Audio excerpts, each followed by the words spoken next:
On va évoquer ce sujet aussi qui quand même focalise les attentions dans certains milieux, surtout dans certains milieux politiques en Guinée. Moustapha Beki, Mamadi Doumbouya vient de battre un nouveau record, vous nous apprenez. En 15 mois de présidence, le chef de la junte a signé, tenez-vous bien, près de 600 décrets. Et cette manière de gouverner par décret n'est pas forcément une bonne nouvelle pour la démocratie.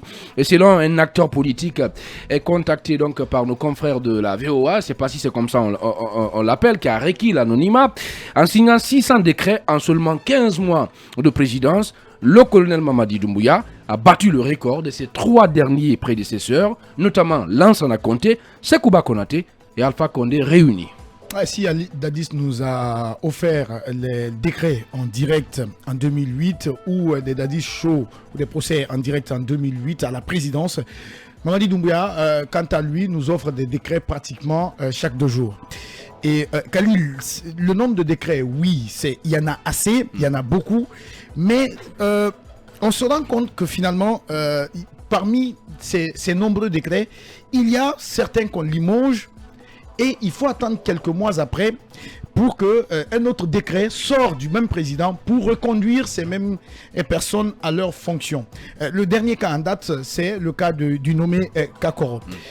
L'autre question, on l'avait dit ici dans ce studio, du moins Mirador l'a évoqué, lorsque il y a des commis de l'État qui sont par exemple impliqués ou qui sont inculpés dans une procédure judiciaire, il faudrait quand même qu'on les suspende au lieu de les limoger. Mais on a vu par décret, le colonel a limogé beaucoup de ceux-là qui sont inculpés dans des procédures judiciaires, notamment pour des cas de corruption. Et ce qui arrive, le cas Kakoro par exemple, il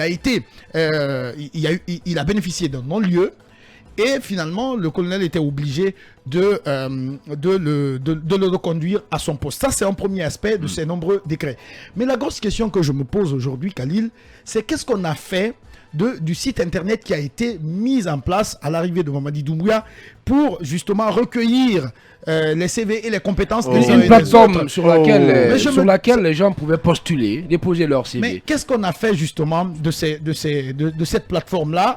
On a besoin de savoir si l'heure est au moment de faire le point, de savoir qui a fait quoi, qu'est-ce qu'on a dépensé. On a bien envie de savoir aujourd'hui à la présidence qu'est-ce qu'on a fait de cette plateforme, qu'est-ce que ça a donné près d'une année après sa mise en place.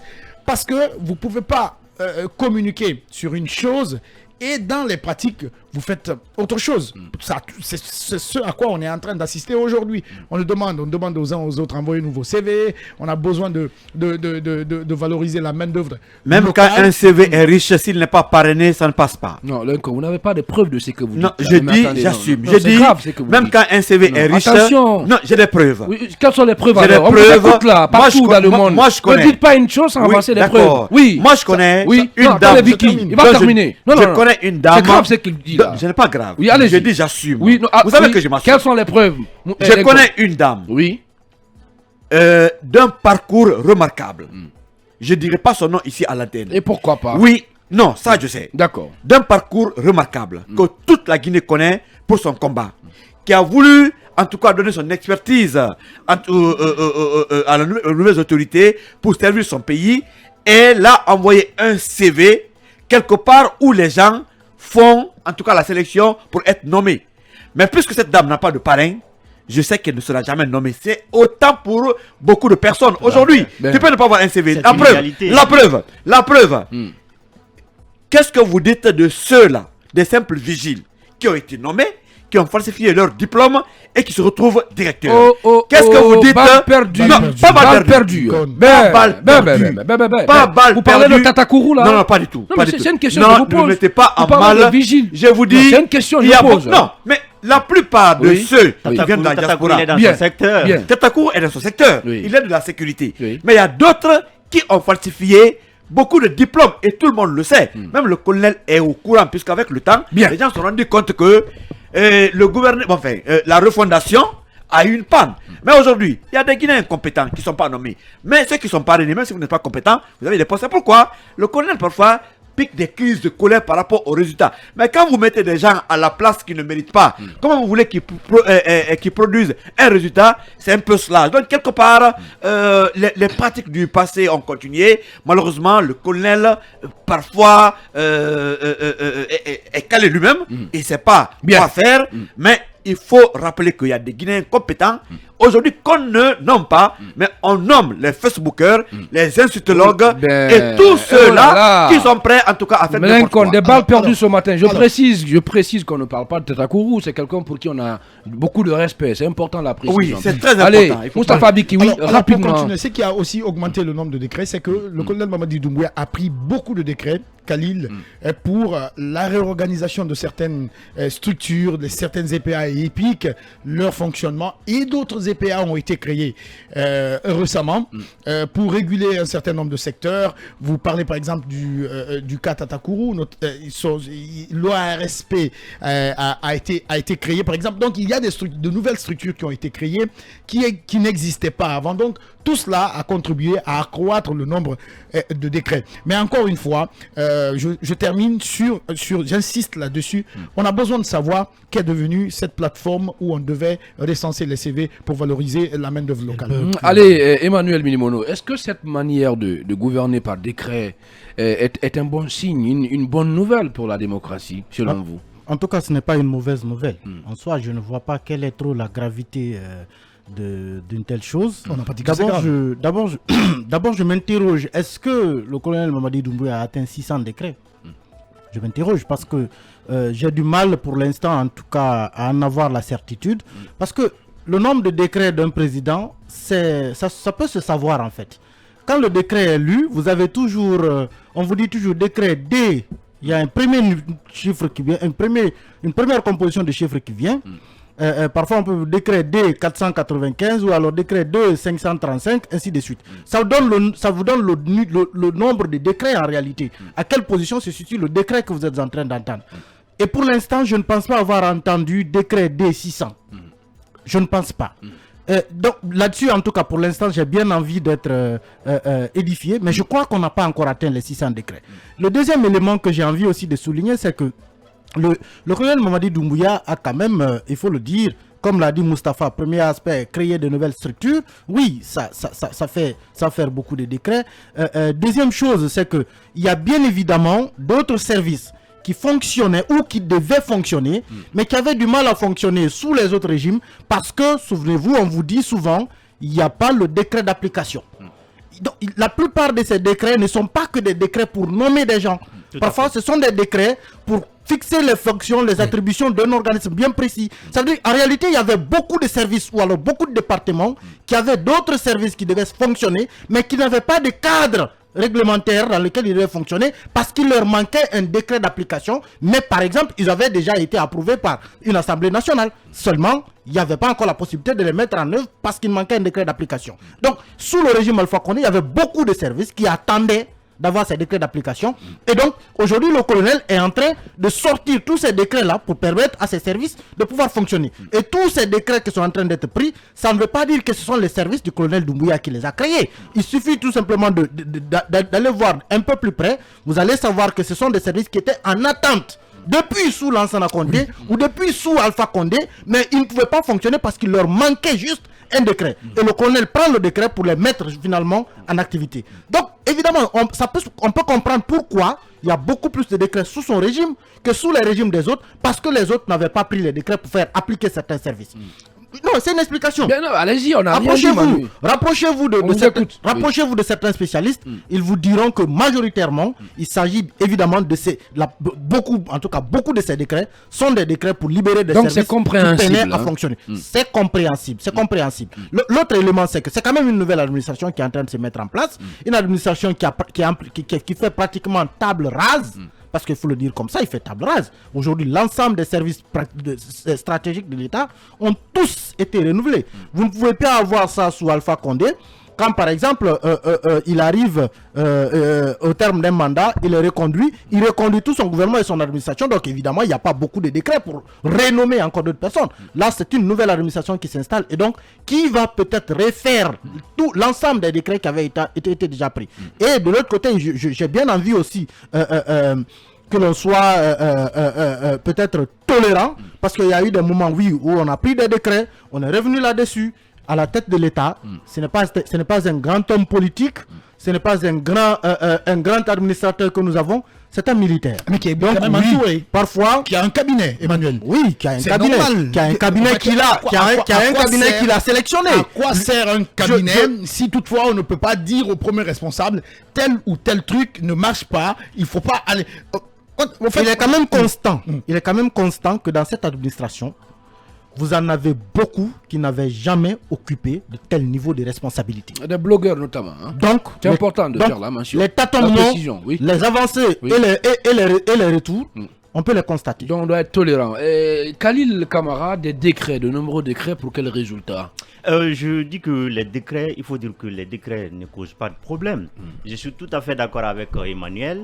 Quand il dit et quand Lincoln parlait aussi, vous étiez d'accord dans ce studio. Oui, vrai, non, moi j'ai pas le dénomination. Allez-y. Quand on partage les mêmes avis. Voilà. Allez-y. Maintenant, Emmanuel l'a dit, c'est vrai avec l'ancien président Alpha Condé, si vous prenez nos textes de loi, il y avait beaucoup de décrets d'application qui manquaient.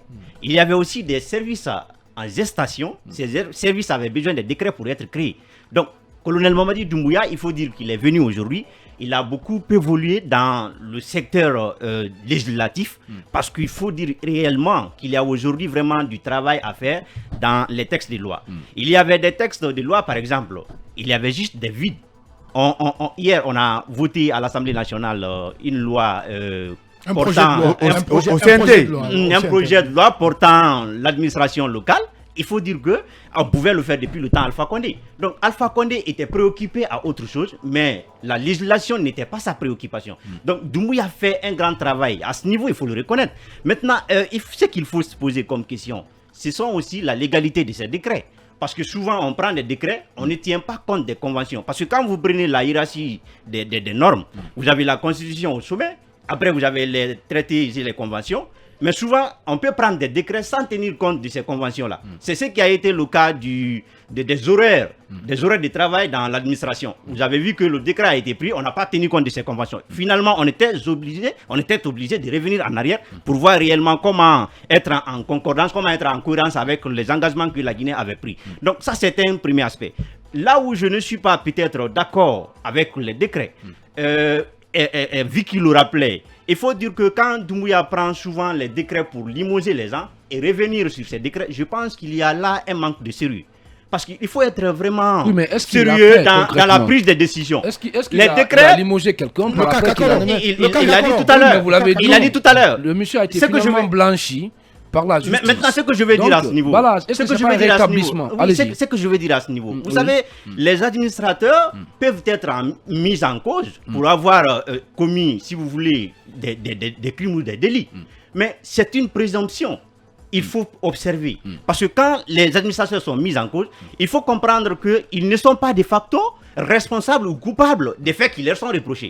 C'est le cas des présumés cas de détournement qu'on impute souvent à ces responsables-là. Mais il faut comprendre que quand la justice se prononce, ou bien quand il y a un conseil de discipline après, il se peut que ces personnes-là soient blanchies.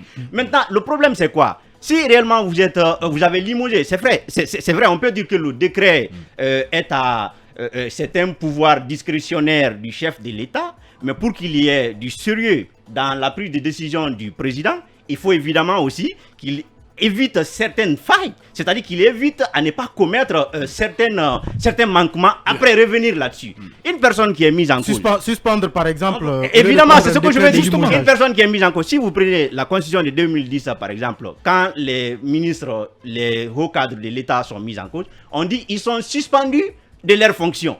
Maintenant, quand ils sont reconnus coupables, ils sont démis de leurs fonctions. Maintenant, puisque c'est un décret, et le président sait que ce sont des présomptions, il peut revenir sur son décret, il serait mieux pour, n'est-ce pas, pour suspendre ces cadres-là, pour ne pas les limoger. Mais par ailleurs, Je pense aussi que, en ce qui concerne revenir sur les décrets, limoger les gens parce qu'ils sont impliqués dans des cas de corruption, cela dépend aussi de la tête des personnes qui sont mises en cause. Je vais vous dire pourquoi. Le cas des maires. Aujourd'hui, il y a beaucoup des maires, des conseillers communaux qui ont été limogés sur la base des décrets, alors qu'il n'y a aucune décision à la base avant qu'il ne soit. Alors que quand vous prenez le code des collectivités locales, il faut d'abord que ces personnes-là soient reconnues coupables des faits qui leur sont reprochés. Après, on peut procéder à leur révocation. Bien. Ce qui n'est pas le cas. Allez. Pour terminer sur le cas de Cancan, vous avez vu, peut-être que c'est passé inaperçu, beaucoup de personnes ne l'ont pas remarqué, à ce qui concerne la préfecture de Cancan. Le colonel, c'est vrai, il démet des gens Par rapport de à leur quoi? fonction. Par rapport aux nominations? Oui, par rapport à la nomination. C'est-à-dire qu'il nomme des gens, Bien. parce qu'ils sont mis en cause. Mais par ailleurs, il laisse aussi certains dans leurs fonctions qui sont d'ailleurs condamnés par la justice. C'est pourquoi je parle du cas du préfet de Cancan. Le préfet de Cancan, il a été reconnu coupable des propos discriminatoires. Mais c'est très grave. Dans un état sérieux. Donc, il n'a pas été limogé. Oui, il n'a pas été limogé. Bien. Il n'a non seulement pas été suspendu, il n'y a pas eu de mesures conservatoires en son encontre. Et aujourd'hui, il a été condamné par le tribunal de première instance de Cancan. Mais c'est quelqu'un qui reste en fonction. Et beaucoup se demandent d'ailleurs, est-ce qu'il n'y a pas peut-être un lien sacré à ce niveau? Parce que généralement, c'est comme ça. Si on sait réellement que c'est quelqu'un qui est proche, quoi qu'il fasse, on ne peut pas le limoger. Donc, Bien. la prise des décrets ou la prévalence des décrets dans notre pays, je ne trouve pas de mal à cela si réellement les décrets sont conformes aux conventions et accords internationaux. Alors, Ibrahim Sorel Consouma, selon vous, est-ce que toutes ces nominations-là ont un impact positif, une valeur ajoutée dans l'administration, selon vous? En principe, ça devrait l'avoir. Moi, je ne suis pas contre les décrets, mais je suis parfois contre le choix des personnes. Et c'est vrai qu'il y a beaucoup, vous l'avez dit, beaucoup l'ont dit dans ce Le studio. président est libre de choisir qui il veut. hein. Non, mais pas du tout. Ben voilà. Non, Non, mais Essentiel que les personnes soient compétentes. Oui. Il est libre de Voilà, choisir vous qui l'avez veut. dit, oui, C'est mais important. sur la base de la compétence. Oui, voilà. On ne peut pas mettre Qui n'est pas un compétent sireur. dans l'administration, Écoutez, là? non, si. Non, On mais ne peut si. pas mettre, par exemple, un sireur comme ministre de la Santé. Est-ce que, Quel résultat? est-ce que Doumbouya a nommé à date quelqu'un qui n'est pas reconnu pour ses compétences, Mais- un profane Mais- dans la gestion, mais- dans la mais gouvernance? bien sûr, mais ça ne manque pas. Vous-même, Non. vous savez que et là, récemment, ouais. les directeurs ont été convoqués à Forcaria. Qu'est-ce qui a été dit? Parce que le résultat escompté ne tombe pas. Puisque la plupart des cas, les gens sur qui, en tout cas, le président a misé, ne répondent pas aux aspirations. Et il a compris lui-même que la sélection par endroit est mal faite ou le casting est mal fait. Nous ne sommes pas des opposants, nous voulons que ça marche. Si le choix est bon, il y a beaucoup de Guinéens qui aspirent à des postes aujourd'hui, c'est-à-dire où ils ne peuvent pas accéder parce qu'ils n'ont pas de parrain. Ailleurs, je prends le cas de la Côte Vous d'Ivoire. insistez trop sur cette question de Je parrainage. prends, Lincoln, quand ouais, même. bien sûr, Non, vous attendez. le savez autant que Non, moi. non, je ne le C'est sais une pas. réalité. Bien Pas sûr. du tout. Tous les Je ne Guinéens le sais savent. pas. Tous les Guinéens le savent. Voilà, non, tous les Guinéens ne le savent pas. Bien sûr. Donnez des preuves, c'est ce que vous dites là. Est-ce que des gens ont été nommés sur la base d'un parrainage? Mais bien sûr. C'est extrêmement important, Lincoln. et Soyez clair là. Khalil. On parle pour les auditeurs. là. Khalil, ces Bien. auditeurs savent de quoi je Non, parle. ils ne savent Même pas. ceux qui sont au sommet Non. de l'État Non. savent de quoi je parle. Monsieur, dans Puisque- le boutiquier, dans le quartier, ne sait pas ce que vous dites. Non, là. il le sait. Il faut l'aider. Il le sait. Nganana aussi ne sait pas. Je vous dis, Non, même pas du Gaboutou tout. le sait, ça je te Bien, dis. oui. Aujourd'hui, nous voudrions, à l'image de la Côte d'Ivoire, qu'on recrute des gens sur la base de la compétence. En Côte d'Ivoire, D'où lorsque- la question, d'où le lorsque- questionnement Oui. justement de cette plateforme qui a été mise en place. À quoi ça servit en fait? C'est pourquoi je vous dis que Bien. pour le moment, il n'y a aucune explication puisque beaucoup ont peut-être postulé et aujourd'hui, ils n'ont pas de résultats. D'autres ont été nommés qui n'ont pas postulé. Mais est-ce que Donc, ainsi de Doumbouya suite. est obligé de nommer tout le monde aussi? Non. C'est ça, justement, Non, c'est ça pas la tout question. le monde, Certes, il y a mais- une plateforme, mais il n'est pas obligé de nommer tout le monde. Bon, Ce sont tout le monde eux- ne peut pas être dans l'administration. Non, Lincoln. cette plateforme, c'est Oui. pas nous qui l'avons mise en place. Oui. Ils ont communiqué pour avoir des compétences. Oui. Mais pourquoi aujourd'hui ça ne marche pas? La plupart de ceux qui sont nommés ne sont pas passés par là. Non, Ils sont passés vous n'avez par pas des la preuve, raccourcis. Je prends l'exemple de la Côte d'Ivoire. Alassane Ouattara, lorsqu'il a voulu faire du résultat par rapport à ses mandats, il a mis en place des cabinets de recrutement. Quand on a besoin d'un poste de directeur, de ministre, on lance l'appel d'offres, on fait la sélection. En si peu de temps, regardez ce que la Côte d'Ivoire a donné en termes de résultats sous la gouvernance Ouattara. Nous voulons aider Doumbouya. On l'aime bien. Il a fait beaucoup de réformes. Il veut la refondation. Bien. Mais cela doit être conduit par des hommes et des femmes capables, en tout cas, de répondre à son aspiration. Mais très malheureusement, la plupart des cas, c'est pas ce que nous sommes en train de constater. Il suffit d'avoir un bras long à la présidence, un parrain quelque part, paf, demain ton décret tombe, même Oui, si mais, c'est en pas fait, le cas. En fait, ce que vous dites, c'est tellement grave. C'est pas grave, Non, c'est un secret non. de polichinelle, vous le D'accord. savez très bien. Non, pas du tout. Je Mais n'en si. sais, je n'en sais Si. absolument rien. Pour le moment, ce que je sais, il y a des cadres aguerris qui sont reconnus pour leurs compétences, Emmanuel Mimono, qui sont en train de faire leurs preuves. Voilà. Et il faut aussi donner du temps quand même hein, à la nouvelle administration, comme vous l'avez soutenu tout à l'heure, Je Emmanuel. pense qu'il ne faut pas aussi quand même penser que l'administration actuelle est forcément toute parrainée ou que tous les agents qui y sont ne sont peut-être pas compétents. Non, je pense que c'est une erreur. Vous avez bien de cadres super compétents dans cette administration, vous en avez beaucoup. C'est vrai. Vous ne pouvez pas contester les compétences de la plupart de ces ministres. Non, c'est pas tout le On ne peut monde. pas, et de toute façon, on n'a pas généralisé. et de On toute dit façon, je crois certains, que ce qui est certains, pas important tout le aujourd'hui- monde. Donc, je sais. Il y a des compétences. C'est pourquoi je suis en train justement de faire la différence. Ce qui est important, je pense, fondamentalement, c'est le résultat. Bien. Même en football, si vous mettez les meilleurs joueurs ensemble, vous n'aurez pas forcément le meilleur résultat. Le Brésil a la meilleure équipe, mais il est sorti hier. Allez, vous nous suivez un peu partout ici à Conakry et à l'international via nos plateformes digitales. Merci de nous rejoindre sur la meilleure fréquence en Guinée et FIM Guinée, la radio de commune renommée.